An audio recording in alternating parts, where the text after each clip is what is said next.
வணக்கம் நேயர்களே, எல்லோருக்கும் இனிய தமிழ் புத்தாண்டு நல்வாழ்த்துக்கள். நம்ம தமிழ் புத்தாண்டு அன்னைக்கு என்ன பஞ்சாங்கம் அப்படின்னு இருக்கிறத நம்ம பார்த்துருவோம். முன்னாடியே போட்டிருக்கணும், சில வேலையினால லேட் ஆயிடுச்சு நண்பர்களே. ஓகே, இப்போ பார்த்துடலாம்.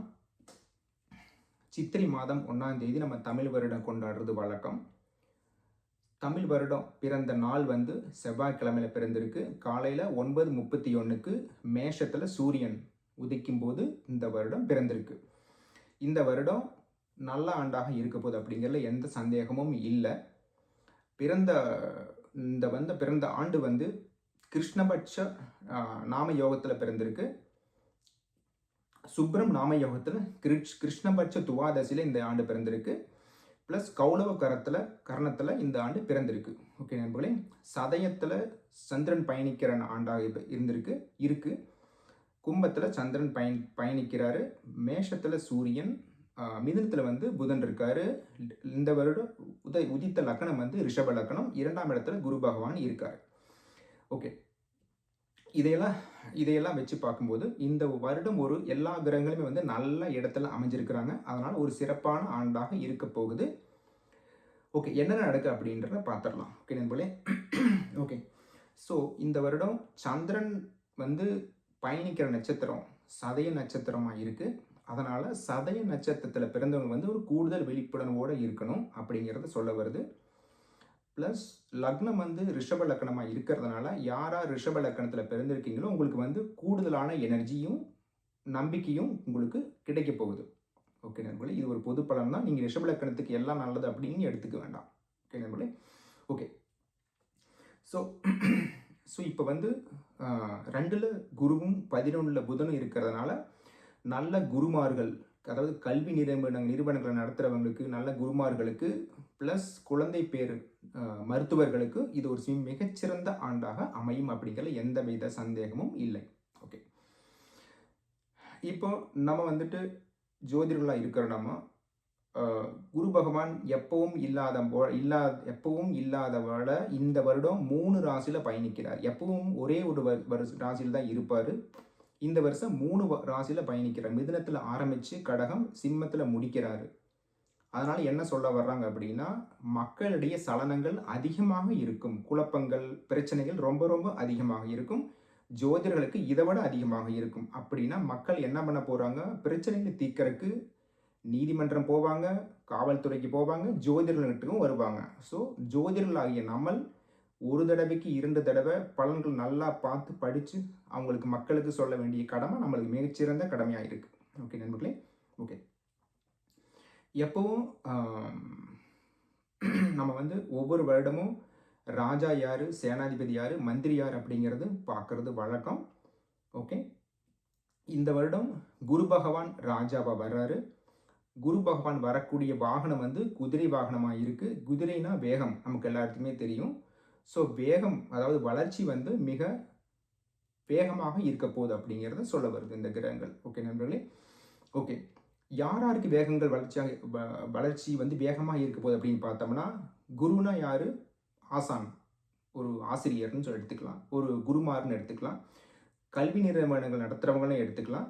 ஓகே, மருத்துவர்கள் நீங்கள் மெயினாக எடுத்துக்கணும். ஓகே, முக்கியமாக கல்லீரல், இருதயம், குழந்தை பேரு இந்த மருத்துவர்களுக்கு வந்து ரொம்ப மிகச்சிறந்த ஆண்டாக இருக்கும் அப்படிங்கிற எந்தவித சந்தேகமும் இல்லை. குருமார்களை நீங்கள் வணங்கி நல்லா வேண்டி குருமார்கிட்டருந்து நல்லா நீங்கள் கற்றுக்கிட்டிங்கன்னா உங்களுக்கு ஒரு மிகச்சிறந்த ஆண்டாக இந்த வருடம் அமையும். மாணவருக்கும் சரி, நீங்கள் யார் குருவாக ஏற்றுக்கிட்டு இருக்கீங்களோ அவர்களை வணங்கி நீங்கள் வந்து அதுக்கு மாதிரி நீங்கள் நடந்துக்கிட்டீங்கன்னா சிறப்பான ஆண்டாக இருக்கும். ஓகே, இப்போது சந்திரன் வந்து சதய நட்சத்திரத்தில் இருந்து பிறந்திருக்கிறதுனால மக்களிடையே வந்து குடிப்பழக்கம் ரொம்ப அதிகமாக இருக்கும். நகைகள் திருட்டு போகிறது வந்து ரொம்ப அதிகமாக இருக்கும். ஆனி ஆடி, சித்திரை வயசு ஆனி ஆடி இந்த 2 மாதம் வந்து மக்கள் மிக கவனமாக இருக்கணும். நகைகள் திருட்டு போகக்கூடிய வாய்ப்புகள் மிக மிக மிக அதிகம். நீங்கள் வந்து திருவிழாவுக்கு போவீங்களோ, எங்கே போனாலும் சரி, இதை வந்து நீங்கள் மைண்டில் மறக்காமல் வச்சுக்கோங்க. தங்கம் பயன்படுத்துறதை வந்து மிக மிக குறைச்சிங்க. ஓகே நண்பர்களே. ஓகே, அடுத்தது இது சந்திரன்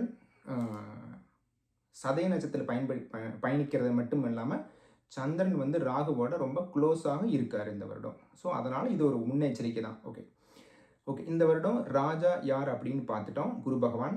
குரு பகவான் லக்னத்துக்கு ரிஷப லக்னத்துக்கு 2லேயும் புதன் 11 இருக்கிறாங்க. குருவும் புதனும் பரிவர்த்தனை ஆயிருக்கிறாங்க. பரிமாற்றம் அப்படிங்கிறது வந்து வங்கிகளை பேங்கை குறிக்குது. பேங்க் வந்து மிகச்சிறந்த ஒரு அபிரிதமான வளர்ச்சி பெறப்போகுது அப்படிங்கிறது எந்த சந்தேகமும் இல்லை. நீங்கள் பேங்க்கில் வேலை செஞ்சாலும் சரி, பேங்க்குக்கு நீங்கள் பணம் பரிமாற்றம் பண்ணாலும் சரி, இது வந்து மிகச்சிறந்த ஆண்டாக வங்கிக்காரங்களுக்கு இருக்க போகுது. ஓகே அது ஒரு பாயிண்ட்டில் மனசில் வச்சுக்கோங்க. ஓகே அடுத்தது வந்துட்டு இந்த வருடம் மந்திரி யாருன்னு பார்த்துருவோம். மந்திரி வந்து செவ்வாய். ஓகே செவ்வாய் வந்து ஒரு போர்க்குணம் கொண்ட கிரகம். அவர் மந்திரியாக வர்றாரு. ஓகே அவர் வரக்கூடிய வாகனம் வந்து யானை வாகனம். யானையில் வந்து செவ்வாய் வர்றாரு. அப்படின்னா இந்த செவ்வாய் என்ன சொல்ல வர்றார் அப்படின்னா, எல்லையோரங்களில் அது எந்த நாடாக இருந்தாலும் சரி, எல்லையோரங்கள் வந்துட்டு அந்த சண்டைகள் இருக்கும் அப்படிங்கிறத சொல்ல வருது. வெடிகள் வெடிப்பாங்க அப்படிங்கிறது எந்தவித சந்தேகமும் இல்லை. ஸோ இது வந்து செவ்வாய் வந்து மந்திரியாக வர்றதுனால. ஓகே ப்ளஸ் செவ்வாய் வந்து போர்க்குணம் கொண்ட கிரகம். செவ்வாய் வந்து காவல்துறையை குறிக்கக்கூடிய கிரகமாக இருக்கிறதுனால காவல்துறையினருக்கு, முக்கியமான தமிழ்நாட்டில் இருக்கிற காவல்துறையினர்களுக்கு மிகச்சிறந்த விருதுகள் கிடைத்து நம்ம நாட்டுக்கு பெருமை வாங்கி தரக்கூடிய ஆண்டாக இந்த ஆண்டு இருக்கும் அப்படிங்கிற எந்த சந்தேகமும் இல்லை. ஓகே இது வந்து மந்திரிக்கு அடுத்து சேனாதிபதியாக வர்றவர் வந்து சந்திரன். சாதுவான கிரகம் சந்திரன் சேனாதிபதியாக வர்றாரு. பசுவில் வர்றாரு. அப்படின்னா என்ன அர்த்தம்னா, சந்திரன் வந்து சாதுவான கிரகமாக இருக்கிறதுனால மக்களிடையே முன்ன மாதிரி சொன்ன மாதிரி குடிப்பழக்கங்கள் ரொம்ப அதிகமாக இருக்கும். கெட்ட பழக்கங்கள், தவறான பழக்கங்கள் வந்து ரொம்ப அதிகமாக பரவும். ப்ளஸ் காய்ச்சல் அதிகமாக பரவறதுக்கு வாய்ப்புகள் ரொம்ப அதிகமாகவே வாய்ப்புகள் இல்லை. காய்ச்சல் அதிகமாக வரும். அதில் எந்த சந்தேகமும் இல்லை. ஓகே ஏன்னா சந்திரன் வந்து சேனாதிபதியாக வர்றதுனால. ஓகே நம்பி ப்ளஸ் இப்போ அடுத்தது நம்ம முன்னாடியே சொன்ன மாதிரி குரு பகவான் ராஜாவாக இருக்கிறதுனால மாணவர்களுக்கு, மருத்துவர்களுக்கு மிகச்சிறந்த ஆண்டாக இருக்கும். ப்ளஸ் குரு பகவான் தங்கத்தை குறிக்கிறதுனால தங்கம் விலை கண்டிப்பாக உயரப்போகுது அப்படிங்கிற எந்த சந்தேகமும் இல்லை. 20,000 ரூபாய் கம்மியாகும், 30,000 ரூபாய் அதிகமாகும், இல்லை 40,000 ரூபாய் அதிகமாகும். ஸோ இருக்கிற விலையிலிருந்து 20 கம்மியாகி 40 அதிகமாச்சுன்னா 40 - 20 மீதி 20. கண்டிப்பாக எப்படியும் தங்கம் விலை அதிகமாக போகுது அப்படிங்கிறது எந்தவித சந்தேகமும் இல்லை. அதனால் தங்கம் அதிகமாகிறதுனால வெள்ளி விலையும் அதிகமாகும். ஓகே அதில் சந்தேகமே கிடையாது. ப்ளஸ் நீங்கள் நிலம் வாங்கி நிலத்தில் முதலீடு செய்பவர்களுக்கும் மிகச்சிறந்த ஆண்டாக இருக்கும். நல்ல ப்ராஃபிட் வரும். நீங்கள் நிலத்திலையும் நீங்கள் முதலீடு செய்யலாம். அதில் எந்தவித சந்தேகமும் இல்லை. அதே மாதிரி மஞ்சள் விளைவிக்கிறவங்களுக்கு, மஞ்சள் விவசாயிகளுக்கு மிகச்சிறந்த ஆண்டாக இருக்கும். ப்ளஸ் தங்கம், வெங்காயத்தோடைய விலை வந்து அதிகமாக போகுது. ஏன்னா அதனுடைய வந்து உற்பத்தி கம்மியாக போகுது. அதனால் விலை வந்து அதிகமாக இருக்கும். மின்சாரத்தோடைய விலையும் கண்டிப்பாக அதிகமாக இருக்கும். முடிஞ்ச அளவுக்கு நீங்கள் வந்து சோலார் பயன்படுத்துகிற விலைக்கு இருக்கிறதுக்கு நீங்கள் முயற்சிக்கிங்க பாருங்கள். ஓகே நண்பர்களே. ப்ளஸ் இதெல்லாம் தான் நடக்க போகுது அப்படிங்கிறது ஒரு ப்ரெடிக்ஷன் இந்த கிரகங்களை வச்சு. ஓகே இப்போ கிரகங்கள் வந்துட்டு எல்லா கிரகங்களும் நல்ல இடத்துல இருக்கிறதுனால எல்லாருக்கும் ஒரு நல்ல ஆண்டாக இருக்க போகுது அப்படிங்கிற எந்த சந்தேகமும் இல்லை. ஜூலை அப்புறமா வந்து இந்த வருடம் மழை நன்றாக பெய்யும். அதில் எந்தவித சந்தேகமும் இல்லை. ஸோ விவசாயிகளுக்கு ஒரு மிகச்சிறந்த ஆண்டாக இருக்கும். அதே மாதிரி ஆடு, மாடு, கோழி வச்சுறவங்களுக்கு இனப்பெருக்கம் அதிகமாக இருக்கும். அதனால் உங்களுக்கு வந்து நல்ல ஒரு மிகச்சிறந்த ஆண்டாக இருக்கும். மாடு வச்சுருக்கிறவங்களுக்கு, வளர்த்துறவங்களுக்கு. ஓகே நம்ம ப்ளஸ் அதே மாதிரி நம்ம முன்னாடி சொன்ன மாதிரி தங்கத்தில், அதாவது தங்கம் திருட்டு போகிறதுக்கு வாய்ப்புகள் அதிகமாக இருக்குது. அதில் நீங்கள் கவனமாக இருந்துக்கணும். அதில் எந்த சந்தேகமுமே கிடையாது. ஓகே நண்பர்களே. ஓகே ஸோ நீங்கள் படிக்கக்கூடிய மாணவர்களுக்கு, அதாவது செப்டம்பர், அக்டோபர், நவம்பர் இந்த மாதத்தில் நீங்கள் மாணவர்கள் வந்து நீங்கள் கவனமாக பார்த்துக்க வேண்டிய ஆண்டு. மாணவர்களும் சரி, மாணவிகளும் சரி, அவங்க தவறான வழியில் நடக்கக்கூடிய வாய்ப்புகள் ரொம்ப அதிகம். நீங்கள் மிக கவனமாக பார்த்து வச்சுக்கணும். அது ஒரு பயணியாக வச்சுங்க. ப்ளஸ் இந்த வருடம் ஆன்லைன் மோசடி வந்து ரொம்ப அதிகமாகவே நடக்கும். ஸோ ஆன்லைன் நீங்கள் ஆல்ரெடி இருக்கிறவங்களா இருந்துச்சுன்னா ஜாக்கிரதையாக இருந்துக்குங்க. உங்களால் உங்கள் குடும்பமே அந்த பிரச்சனையில் மாட்டிக்க போகுது அப்படிங்கிறதுல சந்தேகம் கிடையாது. ஸோ அதை மைண்டில் வச்சுக்கோங்க. ஓகே நண்பர்களே. ப்ளஸ் ஓகே எப்பவுமே அறிவியல் தான் மிகச்சிறந்த இருக்கும். அறிவியலும் இந்த வருடம் அறிவியலையும் தாண்டி ஆன்மீகம் வந்து ரொம்ப மிகச்சிறப்பாக இருக்க போகுது. மக்கள் நிறைய பேர் நீதிமன்றத்தை நாடி போவாங்க, கோயில் நாடி போவாங்க. பூசாரிகள் சொல்ற வாக்குகள் வந்து பலிதமாகும். அவங்க சொல்றது வந்து கரெக்டா நடக்கும். சொல்லது சொன்ன மாரி நடக்கும். அப்படிங்கிறதுல எந்த சந்தேகமும் இல்ல. ஓகே. நீதிமன்றம் அதே மாரி தான். நீதிமன்றம் மிகச்சிறப்பாக செயல்படும். ஓகே நண்பர்களே. முன்னமே சொன்ன மாரி குரு பகவான் 3 ராசியில பயணிக்கிறதுனால 3ல் 1 பங்கு மக்கள் பிரச்சனைகளை அதிகமாக சந்திப்பார்கள். சலனங்கள் அதிகமாக இருக்கும் அப்படிங்கிற சந்தேகம் கிடையாது. ஓகே நண்பர்களே. ஓகே. Plus okay. இப்போ புதன் 11 இருக்கிறதுனால படித்துக் கொண்டிருக்கக்கூடிய மாணவர்களுக்கு மிகச்சிறந்த அறிவாற்றலை கொடுக்கக்கூடிய ஆண்டாக இருக்கும். நீங்கள் மாணவர்கள் வந்து மருத்துவத்துக்கு நீங்கள் படிக்க வச்சுக்கிட்டீங்கன்னா நல்லா படிக்க வைங்க. சூப்பரான ஆண்டாக இருக்க போகுது. மிக முக்கியமாக மருத்துவர்களுக்கு, மருத்துவம் படிக்கக்கூடிய மாணவர்களுக்கு. ஓகே நண்பர்களே. ஓகே. இப்போ ஓகே இது ஒரு பாயிண்ட்டு. ப்ளஸ் இந்த வருடம் ப்ளஸ் அதே மாதிரி வெளிநாட்டு வாழ் இந்தியர்களுக்கு இது ஒரு சூப்பரான ஆண்டாக இருக்கும். ஜூலை 28ஆம் தேதிக்கு அப்புறமா இழந்த பணத்தை மீட்டு எடுக்கக்கூடிய வாய்ப்புகள் உங்களுக்கு ஜூலை 28க்கு அப்புறமா நடக்கும். முக்கியமாக வெளிநாட்டு வாழ் இந்தியர்களுக்கு எந்த நாடாக இருந்தாலும் சரி.